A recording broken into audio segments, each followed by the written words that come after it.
Abante. Abante. Radyo Balita. Radyo Balita. Ngayon.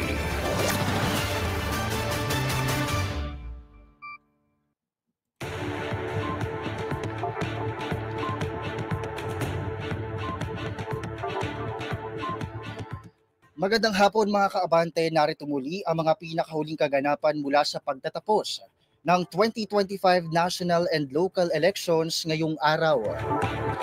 Pero bago yan, dumako muna tayo sa ating mga live report. Abante Radyo Live Report. Mga nanalo sa Puerto Princesa City, formal nang naiproklama. Umaabante sa balita si Abante reporter Romy Lozares. Romy. Formal lang na iproklama alas 7 ng umaga kanina ang proclamation sa lahat ng nanalo sa Puerto Princesa kung saan natapos ang canvassing na iproklama na alkalde ang incumbent mayor Lucilo Bayron laban sa nakalaban na kanyang vice mayor na si Socrates. Na iproklama naman na elected vice mayor si Atty. Jimbo Maricela na dating konsyel ng lungsod. Sa 10 konsyel naman, 2 ang bagong nanalo. Naging tahimik ang eleksyon sa 66 na barangay ng Puerto Princesa at walang naitala na problema sa panahon ng halalan. Samantala, sa 3rd Congressional District naman ay pinangunahan ito ni Congressman Atty. Gil Acosta Jr. at ang 1st at 2nd District naman ng Congressional ay ng lalawigan ng Palawan ay hindi pa natuproklama dahil sa mayroon pang 10 balota o election returns ang inaantay mula sa bayan ng San Vicente kung saan dito tayo sa Provincial Board of Canvassers at inaantay nila yung magiging resulta nito kung saan nag-aantay na rin yung mga ipoproklama na gobernador ng lalawigan ng Palawan, Vice Governor at iba pang mga board member ng lalawigan ng Palawan. Ako si Romulo Saros ng Abante Radyo, isang balitang mabilis, mabangis at walang intis.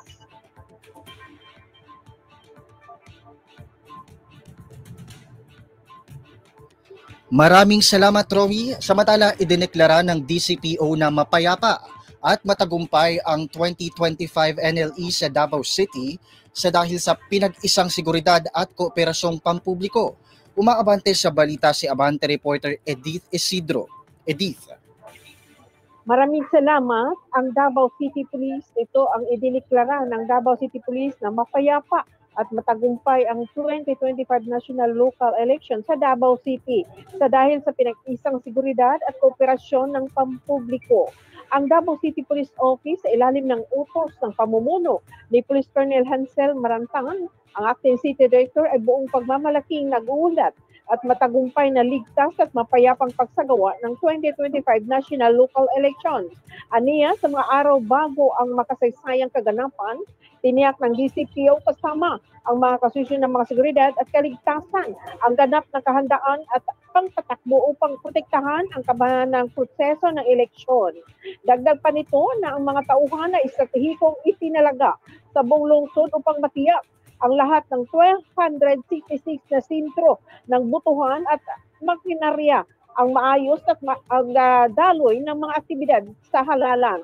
Ang halalan ay nagtapos ng walang anumang mga insidente na may kaugnayan sa halalan at election-related incidents at walang mga lugar ng pag-alala na iniulat sa buong panahon ng pagboto. Mula Davao, Edith Isidro ng Abante Radio. Itong balitang mabilis, walang. Sa iba pang mga balita, opisyal nang naiproklama ang ibang alkalde sa Metro Manila matapos ang pagdaraos ng 2025 national and local midterm elections kahapon. Sa lungsod ng Pasig, muling nanalo bilang mayor si Vico Soto sa kanyang ikatlo at huling termino matapos makakuha ng kabuang 351,392 na boto. Kasabay niyang naiproklama si Vice Mayor Robert Dodot Jaworski Jr. na nakakuha ng 290,237 na boto. Sa lungsod ng San Juan naman, muling naipanalo ni Mayor Francis Zamora ang kanyang ikatlong sunod na termino kaninang hapon.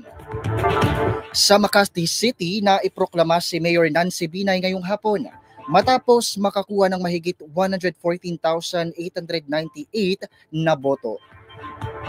Sa Caloocan City, muling nanalo si Mayor Along Malapitan na may 1,022 na boto. Halos 100,000 ang lamang sa katunggaling si dating Senador Antonio Trillanes IV. Sa lungsod ng Maynila, bumalik sa pwesto si Francisco Isko Moreno matapos ang isang landslide victory laban kina Mayor Hani Lacuna at Sam Versosa. Patuloy naman ang canvassing ng boto sa iba pang lungsod ng Metro Manila kung saan inaasahan ang proklamasyon ng iba pang mga nanalong kandidato sa mga susunod na oras. Ipinahayag ng Parish Pastoral Council for Responsible Voting o PPCRV ngayong Martes na nakuha na nila ang halos 98% na transmitted votes mula sa COMELEC. Ayon kay PPCRV spokesperson Ana Singson, mabilis na ibinigay ng COMELEC ang datos tulad ng ipinangako ni COMELEC Chairman George Garcia. Aniya pinatunayan ni Chairman Garcia ang kanyang integridad at pagiging bukas sa publiko. Noong umaga, kulang pa sa 18% ang datos ng PPCRV kumpara sa 98% transmission ng COMELEC. Ngunit nangako ang COMELEC na ibibigay ito sa umaga at agad nila itong tinupad. Dagdag pa ni Singson, ang mahalaga ay naipadala ang election returns at may access na sila sa buong datos. Samantala, nilinaw ng COMELEC na hindi kailangang ayusin ang datos dahil real-time itong natatanggap at kailangang gamitan ng tamang software upang maiwasan ang duplication. Narito naman po ang partial unofficial results para sa senatorial race sa oras na 5:08 ng hapon. Nangunguna pa rin sina Bongo na may 26,471,889 votes. Bam Aquino na may 20,631,471. Bato de la Rosa na may 20,257,302. Erwin Tulfo 16,809,923. Kiko Pangilinan 15,083,787. Samantala, pasok din sa top 12 sina Rodante Marcoleta, Ping Lacson, Tito Soto, Pia Cayetano, Camille Villar, Lito Lapid at Amy Marcos. Kasunod po ni Amy Marcos si Ben Bitag Tulfo, Ramon Bong Revilla Jr. at Ami Binay.